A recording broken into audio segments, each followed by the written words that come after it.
My name is Jason Medlock, and you're watching Expansion of Consciousness, where we explore the powers of the subconscious mind, learn to reprogram the mind for success using quantum hypnosis, teaching mental strategies for athletes, coaches, and business professionals that produce peak performance. Also using meditation and mindfulness to build more focus. Let's get to it right now.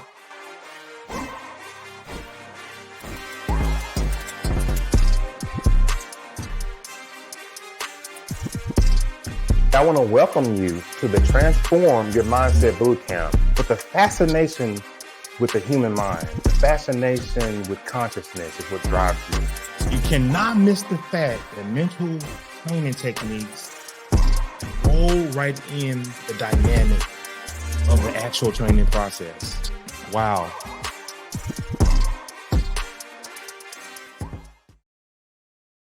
Good afternoon and welcome to the Mental Game Plan. I'm your host, Jason Medlock, and today we'll be exploring the profound interactions and the way things intersect with each other of mental resilience and physical performance with none other than Taylor Ross, a former professional track athlete, renowned gym owner, and an esteemed online coach. Having trained with Olympians and world record holders and now coaching top-tier athletes across various disciplines, Taylor brings a wealth of experience in forging the unbreakable mindsets that drive peak performance. For overcoming the hurdles of entrepreneurship to navigating the challenges of the global pandemic, Taylor's journey is a testament of the power of mental discipline and consistent effort.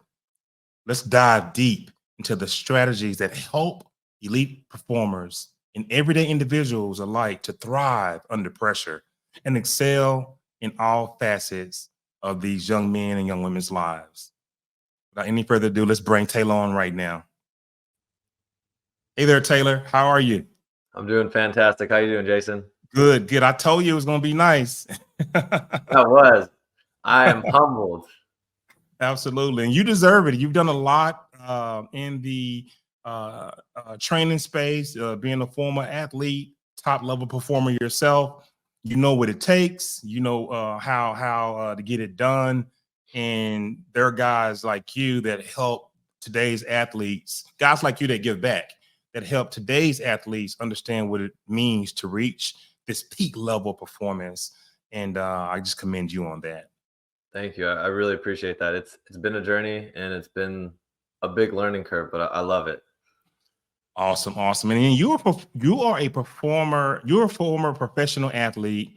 And I'm just curious to, could you share how your background as a professional athlete has shaped your coaching philosophy, particularly regarding the mental toughness side of this? Yeah, 100%. So basically, I wasn't supposed to be a stellar athlete for track. I actually wanted to go to college for basketball, but to make a long story short, that didn't work out with one of my coaches. I pursued track and I wanted to be great. I knew I had potential. So I showed up every single day, putting in the work, and I got many roadblocks. So through college, I had knee surgeries, all that kind of stuff. But on the elite side of things, it's a different scope of training, right? It's not just showing up. It's not just doing practice. It is being there with purpose. And the purpose behind that is not through just your movements, but the mindset behind it. And one of the biggest things that I think athletes will always have a leg up on people who do not always pursue athletics or entrepreneurs, one or the other, is the long-term focus and goal orientation in the mind, right? Many things that we do as athletes or entrepreneurs are not for short-term benefits. We are looking 1, 2, 10 years out, and we can actually focus in on that and make sure that we're driven by that goal with little tiny actionable goals beyond that. So with track, I got to run with tops in the world. So Sydney McLaughlin was my first teammate, pro. She was, or currently is, the world record holder in the 400-meter hurdles, top athlete, top mindset, and being encompassed around those people helped me shape how I didn't realize how I was thinking, but seeing it in them helped me be able to verbiate it to other people, right? So we don't always want to do the work, but it's the process that gets you the progress, right? So that's what the focus is on the mental side of things. There's those days where it's going to be rough and tough, but you think of that 1, 2, 10-year plan that you have, and that's what keeps you in alignment with whatever you're doing. So the mindset behind training is massive. And if you're just looking for a day in, day out little high of dopamine hit working out, that's not it. That's not it. That's not what we're looking for. Right. And I get that. And that is quite compelling. You know, just understanding how elite training principles that you mentioned that can be applied to everyday challenges. And it truly broadens the impact of sports disciplines, you know, on your personal and your professional growth. That's some of the things that you were just saying. But I want to ask you, what specific mental strategies do you teach these athletes and maybe some of your clients, and how do you help them overcome significant challenges or setbacks? So one of the biggest things that I do as a coach is I ask a lot of questions. I don't want to give people answers. I want them to search and find the answer within them, because that is the resonating answer that they need, right? So one of the things that I do is, depending on where they are in their journey, journaling might be it, because it allows them to decompress and unleash what's inside the brain without any possible judgments or anything, because it's just them and the paper and the pen. Through that, they can identify things. Beyond that is actually having that process that you stick to, right? And visualization is huge. If you have a long end-term goal, we have to visualize. One of my athletes, he's a professional MMA fighter. He's been doing the same visualization the last 5 years, right? And if it works, don't try to fix something that's not broken, right? This visualization worked fantastic for me.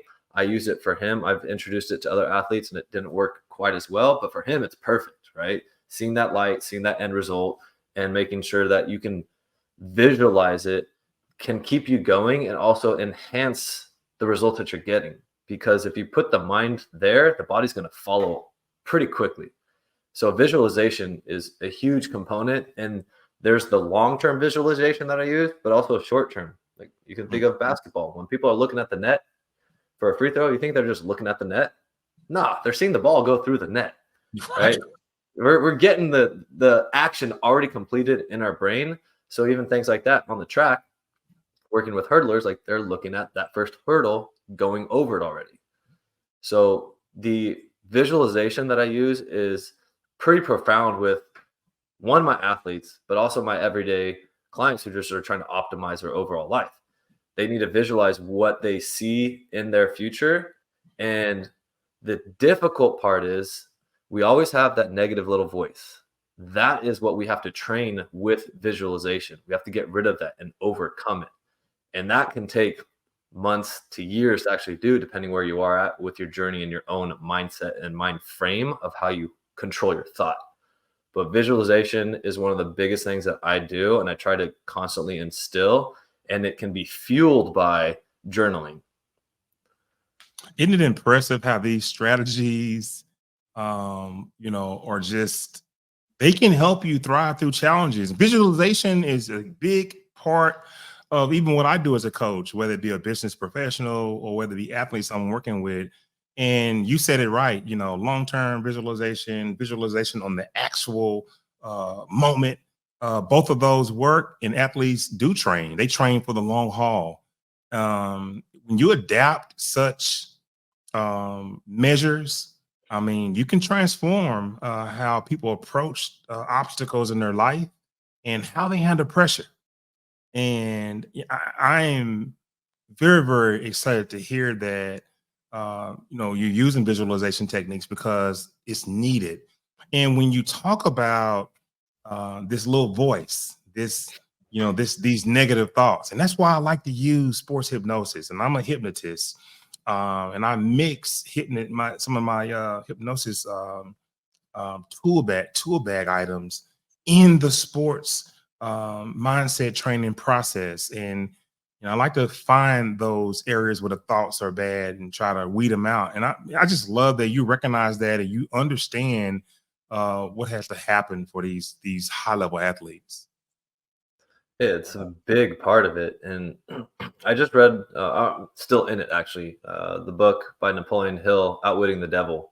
Mm, And that will completely transform your train of thought, or at least open up your eyes to how our brain works. And it is a very controversial book, right? If you have read it, but it will allow you to pursue things with definitiveness, purpose, think about it more, visualize those goals. And then when things do get tough and that negative voice comes in, you can override that with the positive actions that you do.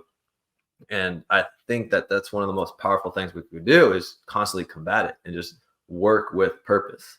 And athletes, you have to, entrepreneurs, you have to, because you're pretty much your own boss. There's nobody telling you what to do besides like athletes with their coach. But even still, if like, so for me running, all right, go out at 90% with this 250. We're going to take so much time rest. Well, they don't have a toggle switch on me that says Taylor needs to run 90%. No, I'm doing it. I have to think of what I'm putting down on the track. So I could sandbag or I could give them 90%. Right. And for those of you who don't understand track and field and training percentages, 90% is hard and you can't go 100% all the time. You'll blow up. It's like running a car on red line, right? We don't want to do that. You'll blow a gasket, blow it. But you control the amount of effort that you put in, and you are the sole driver of what you're trying to accomplish. Even if you do have a mentor, like they could give you all the tools, but if you're not willing to follow those actions, it's pretty much rendered useless. mm, mm. Taylor, in your experience, what is the single most important mental shift that can lead to the greatest improvement in performance and overall life satisfaction? I think the biggest shift is recognizing your purpose. We spoke on it just a little bit, but when you realize what it is that you want to accomplish or to do or provide for in life, whether athletics or like I have a daughter now, she's 2.5. New purpose has entered my life, new driving factor. Once you find that and you harness it, that is what can catapult you forward. But without actually having that in front of you, you kind of just drift around, not sure what it is that you're trying to achieve.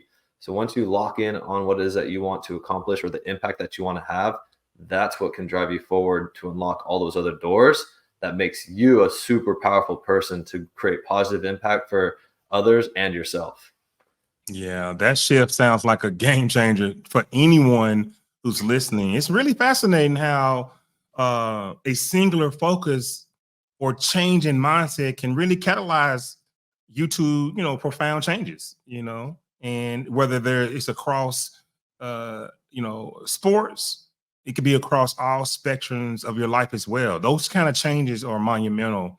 But let's talk about this. How do you customize your coaching to address the unique mental and physical needs that of the different individuals you work with?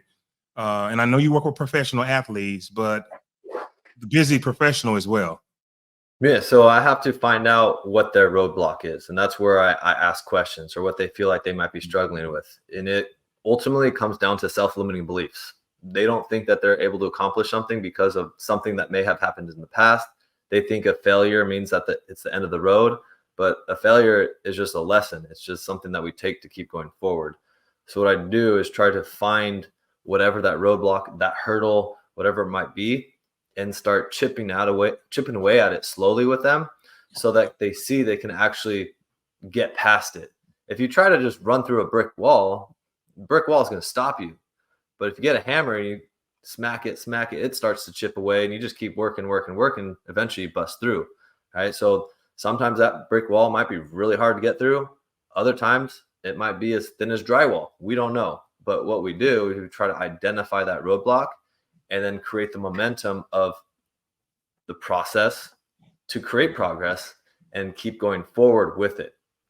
And that wall is always going to change. There's always going to be another wall. So every time you break down a wall, you have to recognize what you did and be grateful for the growth that you had with that challenge. And that will make you stronger to keep going forward. So that's how I get them to continue progressing and changing the mindset to be ultimately as strong as possible, unstoppable with anything that they want to accomplish. I like that. You're tailoring your approach to fit their individual needs. And that really only enhances the effectiveness, but it also ensures that each person feels supported and understood, in their journey towards their goals. And that's what you want for all of these clients and they want that, just to be understood. And everybody's going to be different. No one's going to be Yeah. the same. You And can't, there's no cookie cutter for me. Like I can't, like you ask me like, oh, what do you do for them? How many clients have I had? That's how many different things I've done, right? Everybody's going to have their own little unique twist to how I need to develop them. It's just which questions I ask. What journey are they on right now? What have they gone through already? And that's where we start to build and build and build. And we have group calls where we try to go over certain things to help unlock those doors. But I don't do cookie cutter, like one size fits all, like, self-limiting beliefs, cookie cutter. But the application of it is completely different for everybody. Yeah. And you talked about the interview process, and I call it the intake process, same thing. And in that process, really understanding what is it exactly do you want?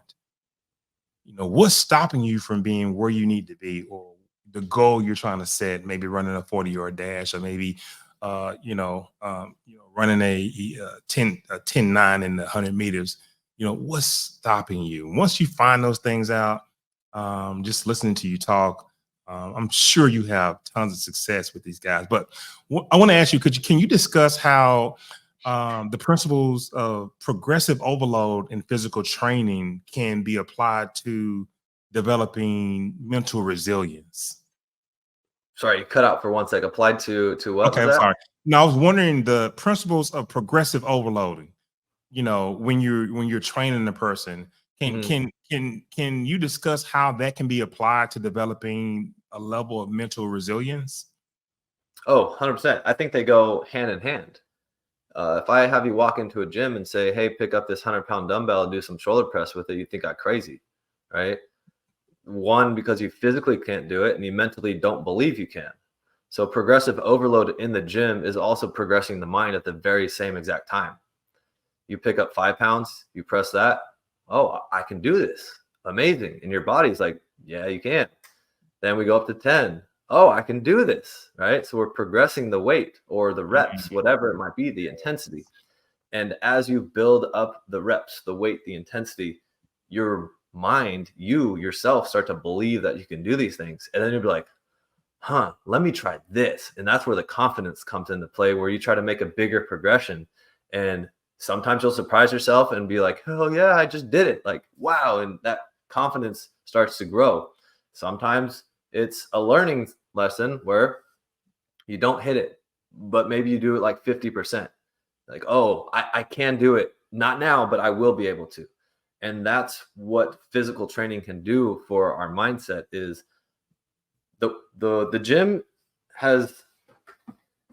there's no judgments. 100 pounds is 100 pounds, 20 pounds is 20 pounds. When you walk in, it doesn't care who or what you are or anything.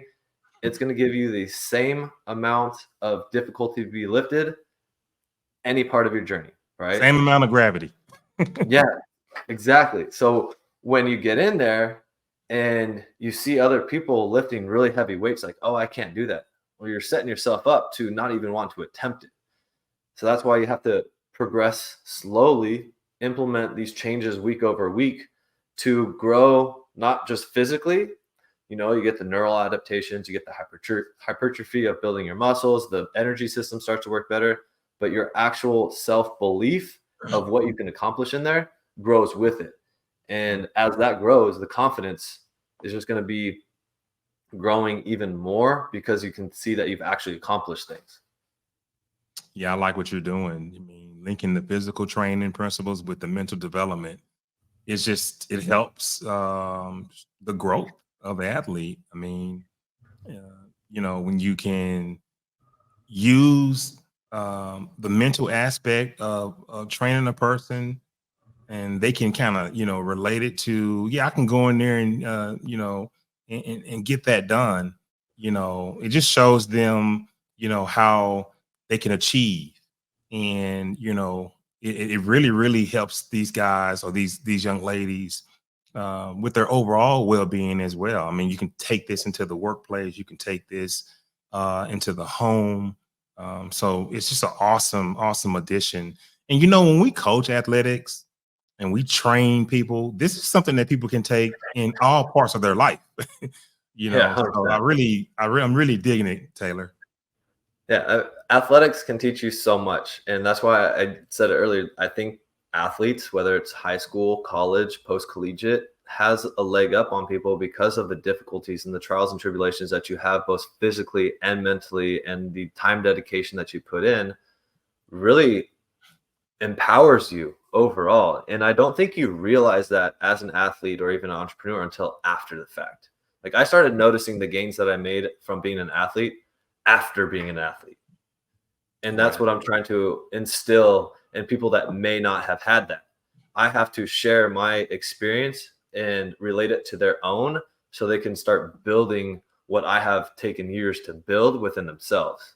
So it's very powerful. Like, I love working with athletes because the mindset, like, who doesn't like to win? If you don't like to win, I don't want to work with you. I'm sorry. If you're not trying to win, I'm not the right coach for you. So I love working with athletes because they don't ask questions unless they want to learn, right? They're like, oh, what's the purpose of this? I love that. But if they're questioning the process, that means that they have some doubts, right? You should trust your coach. And if you've had success with your coach, like, why doubt them? So when I work with athletes, it's so rewarding because I still have that athlete mentality, but I don't get to do the actions anymore. Since I've retired, I'm just there to support. And that is my gold medal now. Their success is what represents me and what I used to do as an athlete, right? I love that. So athletes that are super hungry, I give them all the tools that I have learned throughout my journey, because different sports will have different tools and they can teach me things too. I am not a one-way street coaching. No way. I learned so much from my people. And like, I work with motocross. I work with an X Games guy, MMA fighters. I work with track and field. Like, there's so many different lessons that can be learned and shared amongst each other too. And that's what really can be so powerful with the community that we're starting to develop. I guess the one thing I love is that, outside of just being a mindset coach, you're actually training the guys too. And that combination of mindset coach and trainer is lethal, Taylor. And I'm glad you're doing it. But I want to ask you this, Taylor, in your coaching, how do you address, and we talked about this a little earlier, I think I brought it up, but in your coaching style, how do you address the mental barriers that might prevent an athlete from fully engaging in their training, or, in other words, reaching their peak performance? So with that is, as I learn the athlete to see where they are, I can see, not if I'm coaching them in person, I can see physical cues of them being uneasy, right? Mm-hmm. And that's where I'll step in to show a little bit more support and generally just ask questions. I'm the biggest proponent of asking questions, not always telling people what to do. It's, I think, super powerful way of coaching. I think it's like, I forget the actual term for it. But if there's a roadblock there, it's trying to get them to feel a sense of accomplishment in one segment. So we could do a 100-meter race, for instance. So if you want to run an 11-second or sub 11-second 100, well, let's break that down to like, okay, what do you need to be at the 30? Okay, let's accomplish that. Boom, you got it. All right, that's first step to that sub 11 100, right? Then we scale it out. Boom, hit that 50-meter mark. Okay, you're on pace for that. Now we build some speed endurance. Boom, you hit that. You're on pace. You're running in like a 7.7 at the 70-meter mark. Perfect. And those small wins through training, because you can't be peaked out all the time. We got to progress through there. But those small wins will get them to start to believe that they can actually get there. And I've done it with people who worked with me for 6 months or so, especially one athlete who was a 100-meter guy, wanted to PR. And yeah, he was working really hard, doing everything that we needed to. And he dropped, I think, like 0.6 seconds over the year. And that's massive in track and field. Like, he wasn't an elite athlete. He was somebody who just wanted to accomplish something, but I had to get those small wins for him, doing those 30s, 60s, 90s, things like that. And that's where the mindset starts to shift and start to believe that they could accomplish it. It's the same thing with the weight. Walk into the gym, try to lift 100 pounds, you're not going to be able to do it. But if we go to 40 or 50 first and build up, that's how I get them to break through and believe that they can do it. It's really trying to find out, do they believe they can do it, or are they scared to do it? Is their training not there? Do they not believe in the training? There's so many different avenues that I have to discover before I can actually attack the problem itself. So that's where the questions kind of come into play, and me reading how they are, or if it's online, their check-ins, all that kind of stuff. Yeah, and again, I like how you identify and break down those mental barriers, because it's crucial. It's very crucial, and I'm glad to hear that you're addressing those aspects, because you can't get the best out of your guy unless you unlock that higher level of performance and personal growth. And once you do that, you get the gains that you're just talking about right there. Those type of gains start to happen, and then you have a happy client. So that's outstanding. So, but Taylor, can you discuss how you help athletes maintain this mental focus, this discipline during the off season, or quite frankly, the periods of recovery when they're not actively competing? Yeah, so I actually am an athlete who used to try to do too much. So I tell them, hey, it's all right to chill out, but they can go have fun. So if it's the off season, I still want them to have that long-term focus and goal, right? Or in mind, that 1 to 5 year plan. But as far as overall keeping the mind frame solid, it is having fun. You need to always make it fun, but not losing sight of the goal, right? So off season for some people might be a month. Some people it might be 6 months. And the difference there is what you're doing during that time. Sorry. The journaling is a huge thing. So you could go back and actually look at the words that you've written down that you want to accomplish, and that could keep you in alignment. And then it's just keeping in check with them, keeping tabs, like always being close to them to make sure that we're getting what we need done. But I don't want them to overdrive, right? Overtraining is easy to do, or overreaching is easy to do. Overtraining is a little bit tougher. It takes quite some time to get there. But I don't even like when people overreach too much, because then it could take too long to recover. So when you're off, but you're still visualizing and focusing on that end goal that you want. That way we don't lose sight of it. So you always have to have it there. It might not be in action, but it's still there, if that makes sense. Yeah, and the part I like the most is maintaining the visualization and maintaining the focus. I mean, I think that's just so overlooked, but it is vital to live in some of the training that I offer you.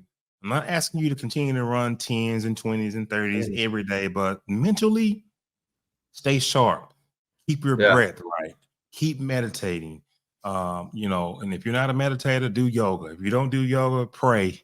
Do something that brings you closer to yourself. Right. And so that you can keep this level of balance, within yourself. And I try to introduce holistic techniques when I'm coaching business owners or athletes. And I like, that some of the things that you're doing closely align, and you probably do some of those things too, but they closely align.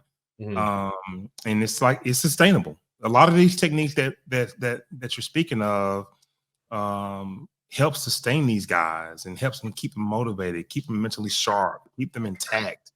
And we're only looking for the long-term success for these gentlemen and these ladies. So I think that's big. But we talked about visualization, and we know that it is a vital role, and it plays a big role. And I know you use this technique a whole lot. Do you use this technique? Is this one of your best techniques that you have that you're using, that you emphasize with the athletes, or do you use it more with your average everyday person or the business executive? I would say it's mostly for my athletes, but I do have business entrepreneur owner clients that still need to utilize it as well, because those are your people that are the same mind frame as athletes. So It's dependent on the situations. I have somebody in their 60s who wants to run a 5K for the first time in, I think, 15 years, right? It's amazing. I want her to visualize. I want her to see herself running on the street with everybody, feeling good, breathing right. Like, I want that already planned and programmed into her head that she's already doing it well before we get out there. Right. I'll be implementing that maybe 3 to 4 months out from the actual race itself, but I've already had conversations about it. I just didn't give her practice. So we'll see if she's like, oh, hey, I tried it. That would be awesome, right? Like, she took it upon herself to start visualizing. But wow. Beyond like the like long term, I actually just implemented, because like the self-limiting beliefs kind of thing that we were talking about, more of the breakthroughs. I have an athlete who's 3 centimeters away from auto qualifying for the Olympic trials, right? And he's jumped the same height twice in the last 2 weekends. Well, I didn't know exactly what height he was visualizing. So I told him, like, you know what? Funny enough, set the bar higher, right? He's a high jumper. I said, don't just shoot for the 223. Let's go 225, 227. Go higher, because if you miss and you hit 225, you're going, right? Don't just go with where you're at now. Some people will get stuck with like little tiny incremental changes. Challenge yourself. And that is a challenge in and of itself too. You know, some people visualize themselves, let's say, jumping a certain height. I like to go deeper, and I know you probably go deeper as well, but I like to say, hey, visualize putting on your shoes. Then visualize, you know, you actually going into the run, and visualize when you leave the ground and you're just at the bar. And I guess what I'm saying is, I tell my guys to visualize every inch of what you want, not the end result, not the fact that, you know, you put on your helmet and the next thing you know, you score 3 touchdowns. Visualize the route you're running and the way your feet are supposed to go left, right, left. And when you come out of the break, the ball is right there. Your eyes are wide and your hands are ready to catch. I try to get these guys to go in very, very deep detail. Do you employ similar methods? I haven't gone that deep with everybody. Fighters, yes, I have. Okay. Track, I have. Funny enough, my dad actually used to tell me to do this, and I mean, he didn't really have any background on it, but he would put on his spikes, and as he's lacing up, he's like, these are my fast shoes, these are my PR shoes, and just start talking to himself. So like self-talk. But when I started doing it, I started, which I have a funny story about self-talk. I got a lot of my education selfishly. I don't try to hide that anymore, but I wanted to be the best possible. So I learned everything about the body, the nutrition, and the psychology for sports performance, right? I took all the classes needed during my education to enhance what I was doing. And when I would tie my shoes, I'd start to visualize my race and employ self-talk too. But that tiny little adjustment of me recognizing that these shoes meant something is almost like an automatic token straight towards visualization, because you see those shoes or whatever that thing is, and it automatically just starts. And having an item is super important. But I actually love what you said and pointed out, where people miss the mark with visualization is it's like reading a book. And if you don't write every single page step by step, you're jumping from page 1 to like page 50 to page 110. It's like, hey, what happens in between? We can't skip steps. We got to read the whole book. So yes, tying the shoes, taking that breath, taking off your sweat, standing there, doing your rocks, counting, stepping up to the bar, all of that needs to be there. It's not just like, all right, I'm at the track meet. Oh, I did it. Like, no, where's the story? You need to have the story completed in your brain for your body to follow suit. Otherwise, how does the subconscious mind know what you want? How can you positive self-talk half of the story? You have to see the entire picture. And yeah, it's just like writing a book. And well, I'm gonna leave that part out, but they'll figure it out. You know? Yeah, right. But Taylor, how do you incorporate feedback and reflection in your coaching to help athletes and clients, you know, adjust their strategies and, you know, so that they can continue to improve? biggest and easiest thing is I have weekly check-ins. So they get a Awesome. form, they fill it out, and one of those questions is, what's your biggest win of the week? Another one, Mm. what's something that you're currently struggling with? Right? What do you need help overcoming? And I'll start to look at trends.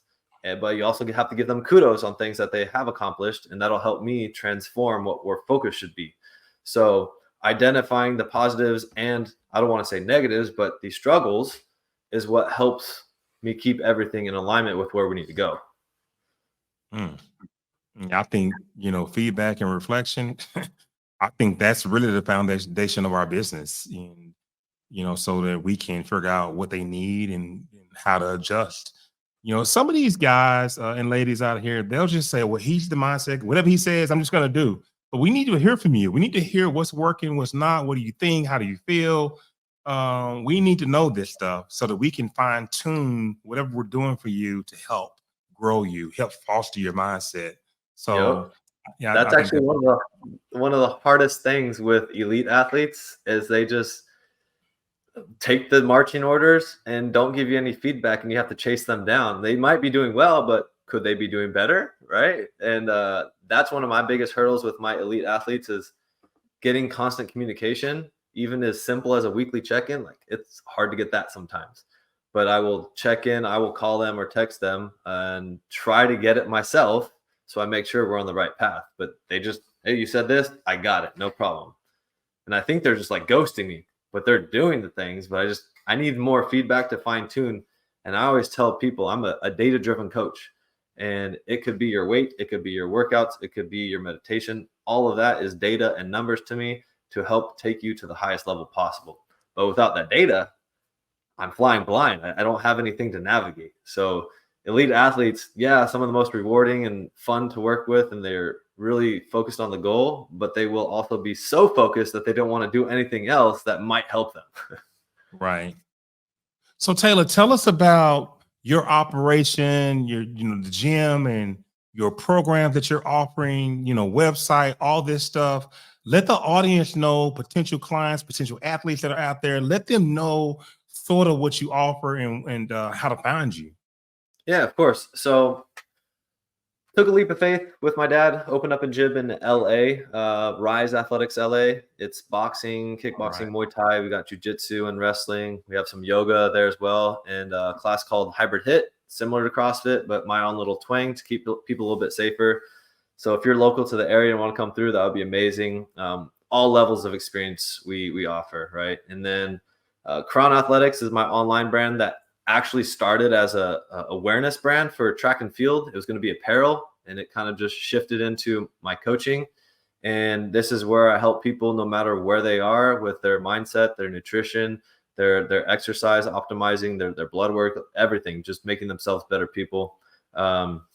And I've integrated the two together. So I have hybrid coaching at the gym, which is super awesome. And through the online platform now, I post a lot on social. So Tayro Runs is me on Instagram, and I'm trying to be more active on YouTube as well. But if you have questions or anything like that and looking to optimize and improve your performance, I'm always open to questions. What's your website so that the people can get contact you? Yeah, website for the main gym is Rise Athletics LA, and then same thing for Crown Athletics. It's going to be crwnathletics.com, and that's just kind of basic page right there. But the best place to find me and get in contact with me would be Instagram right now or via email.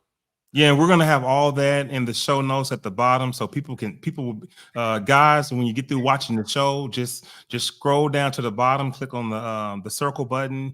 You will see all Taylor's contact information. You'll see his social media links and everything. But I'm not letting you go yet. Still a few more things I want to find.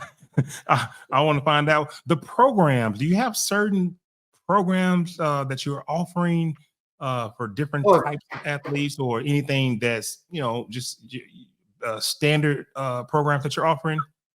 Yeah, so basically I have my group coaching, which is what most people are on, where you're getting your fitness plan. I have my own app where you get everything on there with guided videos and everything, and that is tailored to what you need, right? Whatever your goals, wherever you are in your fitness journey.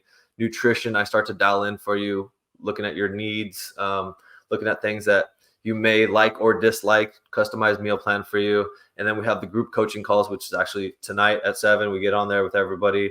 If you have any questions, or sometimes I'll bring a topic up. That's my group coaching one. And then if you're looking for a little bit more one-on-one, it'd be my elite tier of coaching, where we do calls every other week.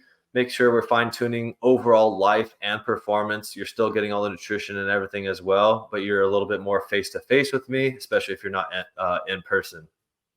Awesome. I am so glad that we were able to connect. And, after I started reading about you, went to the website, looked at your profile, just started to read more. I'm like, I got to get Taylor on the show, because he has a lot to offer these young athletes, these business professionals out here. And this show is about coaches who coach mindset, who coach performance, who coach athletes. And it was just a pleasure to have you on, man. Thank you so much for coming on the Mental Game Plan. I really appreciate you having me here. This is something I'm super passionate about, and to share it with somebody who's just as passionate is super awesome. Yes, indeed. I'm a former athlete as well, and I get it. You have any last words that you want to share with the audience, or share with a potential up-and-coming athlete that's out there trying to make it happen, or a business person? Anything significant, anything that can help a person, understand how to reach this level, this peak performance that people seems to be elusive for most? Yeah, it would definitely be to pursue your passion, athletics or in business, right? And do it with a sense of serving others for fulfillment, right? In athletics, it's going to be a little bit more selfish, right? But you are doing it for more than just you. And that will unlock doors for you. And that's how I decided that I was going to be so much better, is because I started performing beyond just myself, my inner self. So pursue your passion and plug in with that passion at all times as much as possible. Awesome, brother. Awesome. I'm going to move you to the back, because I don't want you to go anywhere. I got some more things to say about you, and you're going to like it. So hang out right there for me, Taylor, and give me 1 second to close this out. You got it. All right. Oops. Let me get you right here. There we go.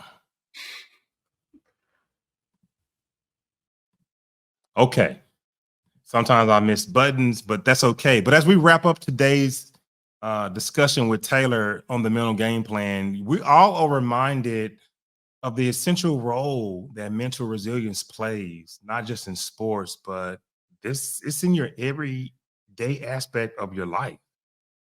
Whether you're an athlete, entrepreneur, or anyone in between, developing this robust mental framework is pretty much key. You need this stuff to overcome challenges and achieving the highest level that you want to achieve, your full potential, so to speak. And if you're inspired to strengthen your mental game and optimize your performance, you need to consider reaching out to Taylor. There are a lot of guys that come on the show, but Taylor's an expert as well. And the platform is for you to see who resonates, see who you feel like you can work with.